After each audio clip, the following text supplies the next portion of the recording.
everyone, I'm Yogi Cameron. And I'm Yogini Jema. And this is Inspire Living. Now, we have a question. It's a nice question, good one. A lot of people have this question.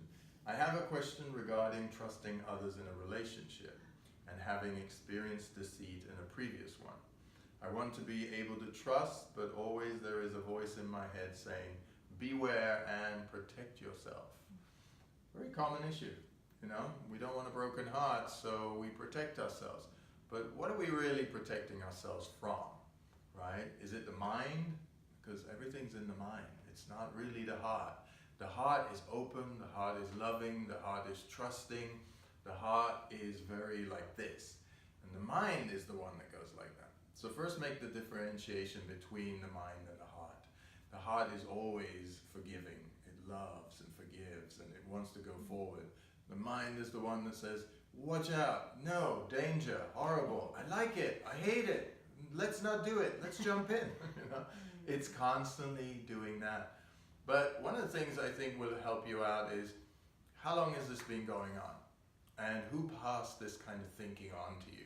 So usually we pick this up at a young age or somewhere along in our college days or wherever it is, and then we repeat it and we follow a pattern because you're in a pattern.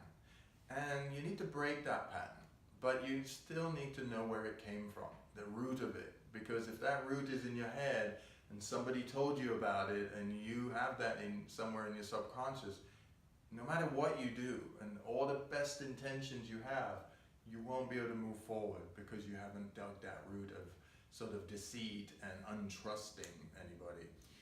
Because that pattern in the mind, whether you inherited it or whether you have held on to it within your own life, it's energy. Every pattern and every thought and way that we think, respond, and react is energy. And the law of attraction is that that energy is attracting like energy. So if you have distrust in your head, you will attract distrust. If you have, if you're not confident about yourself and you don't have self-love, you will attract those that will further feed that belief system.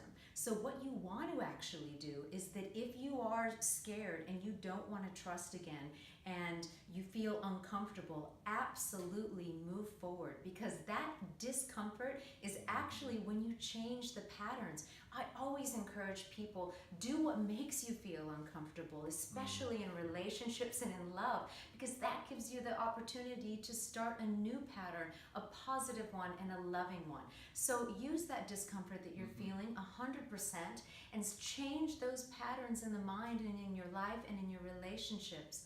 And you'll see that all of a sudden you'll be living much differently than you were before.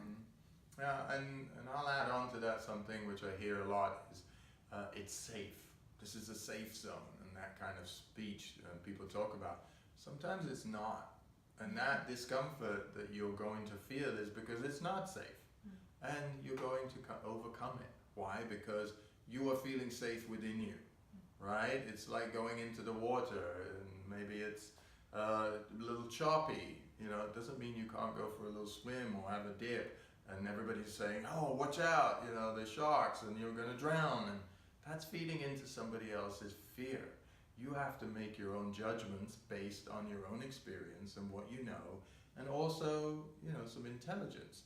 So don't buy into other people's fear about it, but be a little bit, you know, uncomfortable with new things, especially. Because if deceit is being your old pattern and your new pattern is love and kindness and going forward, it's going to be a little uncomfortable. But get used to it, because at some point it will be comfortable again, and then it's beautiful. You'll go forward, you have a beautiful relationship, and all will be well. So I hope that helps you out. Lots of love. Namaste. Namaste.